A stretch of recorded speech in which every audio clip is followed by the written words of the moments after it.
Alors, je reviens sur les questions linguistiques, parce que sur ce point-là, j'ai pas mal tâtonné, je dois reconnaître. Quand je dis je parle, est-ce que, quand je dis je parle, est-ce que je prononce une voyelle à la fin? Ou bien est-ce que c'est une consonne?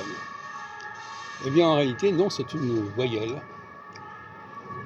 Quand je dis je ne parle pas, eh bien, j'ai à la fois le schwa qui me permet de relier le N et le P, je ne parle pas, et à la fin, j'ai notre schwa, je ne sais pas comment on veut dire ça, qui lui termine la phrase, épaulé d'ailleurs par le pas après.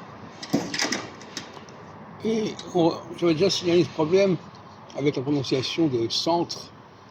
Les Anglais n'arrivent pas à prononcer le centre, donc ils sont obligés de dire center. Ils ne peuvent pas prononcer le mot possible, ils vont dire possible. Ils ne peuvent pas prononcer le mot, l'adjectif noble, ils vont dire noble. Ils ne peuvent pas prononcer tout un ensemble de mots qui se terminent en BLE. Et par conséquent, ils en forment des consonnes. Noble, c'est une consonne. Le bel final, c'est une consonne. Probable, une consonne. Alors qu'en français, probable et noble sont des voyelles. Alors j'avais commis une erreur en disant qu'il faut suivre l'exemple allemand.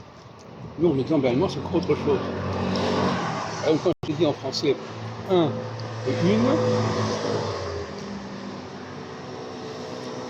eh bien le E de une, c'est une voyelle. Je n'ai pas besoin d'appuyer, je n'ai pas besoin de dire une. J'avais tendance l'autre jour à dire ça. Non, il n'y a pas besoin d'appuyer quoi que ce soit.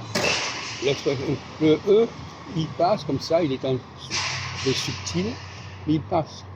Quand je parle, je ne termine pas ma phrase par une consonne, mais par une voyelle. Je parle. Mais ça échappe. Et donc, en général, le E est très fugitif et très fugace. Soit il disparaît, il est silencieux pour relier deux consonnes entre elles, soit il est extrêmement subtil pour compléter la consonne finale par une voyelle, je parle, mais il ne faut pas être lourd, il ne faut pas dire je parle. Et donc, le maniement du E est extrêmement subtil.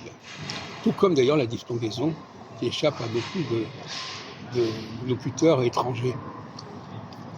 Donc, de certaine manière, je parlais d'ailleurs du zoo en rapport avec les populations étrangères. Alors, on peut dire aussi que les gens qui parlent le français d'une façon tordue